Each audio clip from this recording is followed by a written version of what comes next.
안녕하세요. 피부과 전문의 이세원입니다.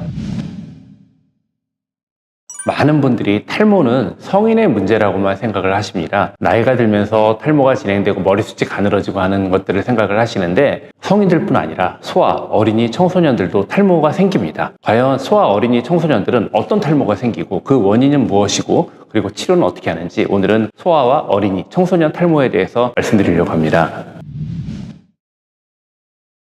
어린이들에서 생길 수 있는 탈모는 크게 4가지 정도를 생각할 수 있습니다. 첫 번째, 원형 탈모. 두 번째, 머리를 뽑는 발모벽. 세 번째는 염증성 질환에 의한 염증성 탈모, 그리고 대머리 증상입니다. 이 원형 탈모라고 하는 것은 면역학적 원인에 의해서 염증세포들이 모발의 뿌리, 모근을 공격해서 이 모발이 빠지게 되는 자가 면역 질환입니다. 부모님들이 원형 탈모가 있다거나 혹은 아토피 같은 다른 면역학적 질환이 있다거나 그런 경우에 이 원형 탈모가 생기는 경우들이 있고요. 특별히 그런 원인이 없더라도 간혹은 이 원형 탈모가 어린이들에서 나타나는 경우가 있습니다. 두 번째, 발모벽이라는 게 있는데요. 이 발모벽은 마치 모양이 원형 탈모처럼 비슷하게 동그란 형태로 빠지는 경우가 많아가지고 우리 아이 머리가 빠졌는데 원형 탈모인 것 같아요 하고 아이를 데리고 오시는 부모님들이 많으십니다. 근데 발모벽은 원형 탈모랑 달리 반복적으로 모발을 스스로 만지고 당겨서 빠진 것들입니다. 모발을 강제로 뜯어낸 거죠. 그래서 보통 이제 이런 발모벽을 진단할 때는 모발의 어떤 끊어짐이라든가 두피에 손상이 있는지 확대경을 이용해서 관찰을 하게 되는데 확대경으로 보면 특징적인 발모벽의 어떤 모양이 나타납니다. 재밌는 거는 이 발모벽은 본인이 잘 인식을 못합니다. 발모벽에 있는 아이한테 요즘에 머리 뽑는 거 본인 알고 있어요? 머리 뽑았어요? 물어보면 거의 대부분 머리 뽑은 적 없는데요. 그리고 부모님들 역시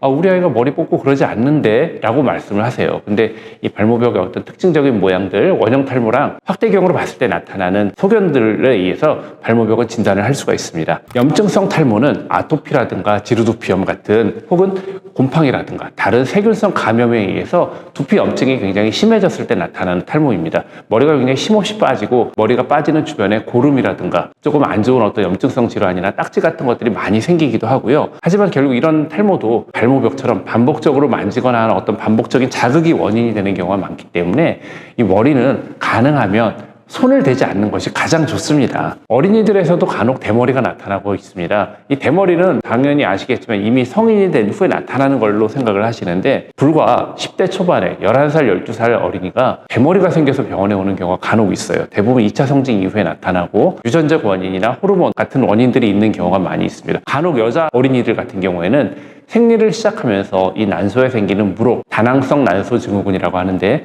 그런 난소 무록 같은 호르몬 분비에 이상이 있는 경우에 어린 나이에 여자아이들이 대머리가 나타나는 경우도 있습니다. 원형 탈모나 발모벽, 염증성 질환에 의한 탈모 같은 경우에는 질환으로 인정을 받고 있기 때문에 국민건강보험에 적용을 받게 됩니다. 12세 이하 아이들 같은 경우에 원형 탈모의 치료를 할 때는 국소 스테로이드 연고를 바르는 것을 기본적인 치료를 하고 있습니다. 우리가 스테로이드를 원형 탈모 부위에 사용할 때 연고를 바르는 것보다 사실 더 좋은 거는 스테로이드를 병변 내 주사를 하는 건데 이 두피에 스테로이드 주사를 맞는 게 사실 통증이 좀 있거든요. 어른들 같은 경우에도 많이 아파하시는 경우가 있어서 대개 12세 이하의 어린이들, 통증을 참기 어려운 어린이들에게는 이 주사보다는 연고 바르는 것을 권하고 있습니다. 하지만 통증을 충분히 참을 수 있는 12세 이상의 청소년들에게는 연고를 바르는 것보다 조금 더 효과적인 병변 내 주사하는 것을 권하고 있고요. 스테로이드 연고를 사용하는 이외에 조금 더 효과를 높이기 위해서 네로밴드 UVB라고 하는 자외선의 치료용 파장을 이용한 광선 치료 같은 거를 또 적용을 해볼 수가 있습니다. 어린이들에게 특별한 부작용 없이 할 수 있는 그런 치료들이고요. 발모벽 같은 경우에는 본인이 잘 인식을 못하기 때문에 치료를 설득하기가 조금 어려운 경우들이 있어요. 발모벽은 대개 그 원인이 스트레스라든가 학교생활 혹은 부모님, 형제, 가족 간의 어떤 갈등 안에서 생기는 경우들이 많기 때문에 발모벽이 있는 아이들이 받을 수 있는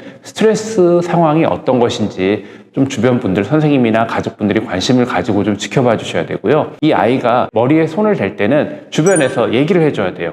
내가 머리를 만지고 있다는 걸 인식을 못하기 때문에 지금 머리에 또 만지고 있네, 만지지 말아라, 그리고 얘기를 좀 해주시면은 발모벽을 치료하는데 도움이 많이 됩니다. 따라서 주변에 혹시 발모벽에 있는 어린이가 있으면은 선생님이나 혹은 다른 가족분들에게 땡땡이가 요즘에 머리를 자꾸 만져서 그것 때문에 탈모가 생기니까 머리 만지는 걸 보시게 되면 하지 말라고 말씀을 좀 해주세요. 이렇게 얘기를 해주시면 치료에 도움이 많이 될 수가 있습니다. 간혹은 아이가 갖고 있는 스트레스의 원인이 주변의 관심 정도로 해결이 잘 되지 않는 경우에 정신건강의학과에 좀 상담 상담이나 치료가 필요한 경우도 간혹 있습니다. 아토피나 지루두피염 혹은 곰팡이 감염이나 세균 감염이 심할 때 나타난 탈모의 경우에는 당연히 이런 기본적인 염증성 질환에 대한 적극적인 치료가 필요하고요. 아이가 두피에 가려움증을 느끼는 경우가 굉장히 많거든요. 그래서 가려움증을 억제하기 위한 두피 보습제라든가 두피에 대한 조금 관리가 필요한 경우들도 많이 있습니다. 어린이들에서도 대머리가 나타나는 경우가 있는데 이 대머리는 유전적인 요인과 호르몬에 의한 원인이 가장 큰 원인입니다. 사실 이 호르몬을 조절해주지 않고서는 대머리의 진행을 막기가 어려운데 과거에는 먹는 약, 피나스테로이드나 두타스테로이드 같은 약들이 물론 있긴 하지만 이 대머리에 사용하는 호르몬을 조절하는 이런 약들은 20세 이상에서만 사용하게 되어 있고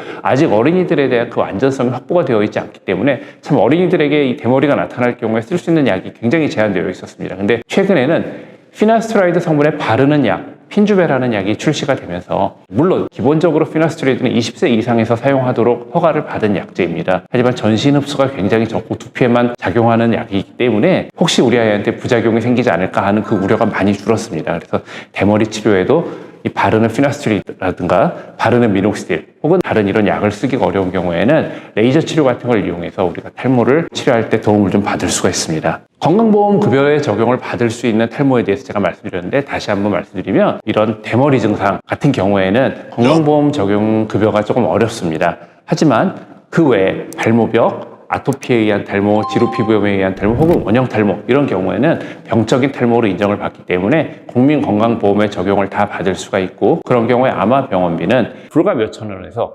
많아야 2, 3만 원을 넘지 않습니다. 그리고 오늘 제가 준비한 내용 여기까지고요. 다음에 더 좋은 내용 말씀드리겠습니다. 감사합니다.